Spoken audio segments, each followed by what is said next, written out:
lesions. First lesion is the fibroadenoma. This is the most common breast tumor in adolescent and young women. This is a stromal tumor, which means that majority of its composition would mainly be stroma. So grossly, this mass is sharply demarcated and has a nodular whitish in color.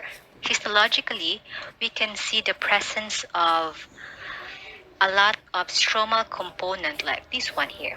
It can be fibrocollagenous, it can be fibromyxoid, or fibrohyalinized.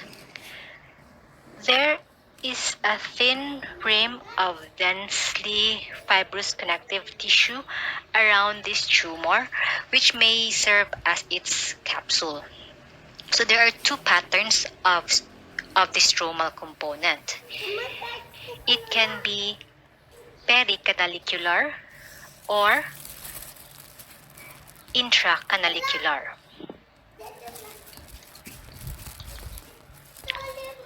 As we look closer with the glandular component, so these are your glandular component here, we would recognize again these two growth patterns. So this is the intracanalicular, where the glands are compressed into linear branching structures by proliferating stroma. So this one is the pericanalicular growth pattern, where the glands retain open lumens but are separated by expanded stroma. So these glandular elements have still their intact myoepithelial cell layer. These stromal cells are spindle-shaped and may secrete abundant collagen fibers around them. So the category of this breast lesion would fall under proliferative changes of the breast without atypia.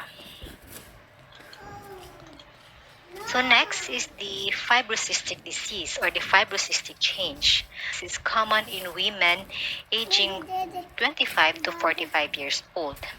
It is usually associated with hormonal imbalance. Usually, they are bilateral, although one breast may be affected more than the other.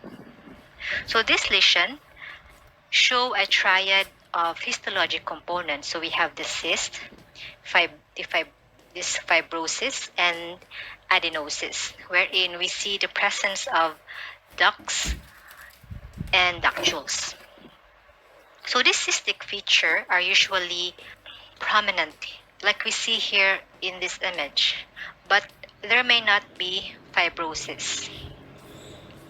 If there's fibrosis, it is usually attributed to the rupture of some of the cysts, causing the leakage of secretory material into the adjacent stroma.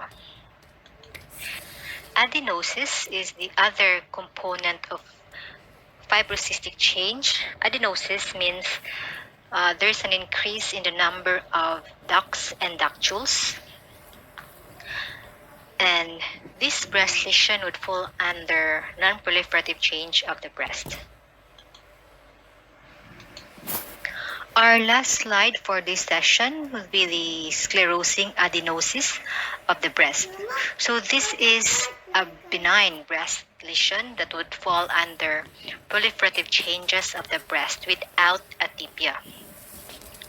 This is a variant of fibrocystic change, but with marked increase of ducts and ductules. So there's an increase in the number of acini. We call that one adenosis. And the stroma may be densely fibrotic, which may compress these epithelial elements into solid cords and strands of cells lying within the fibrous stroma. So this lesion has an enlarged terminal duct lobular unit with distortion by this stromal fibrosclerosis. So this This is a higher magnification of sclerosing adenosis, showing an enlarged terminal duct globular unit with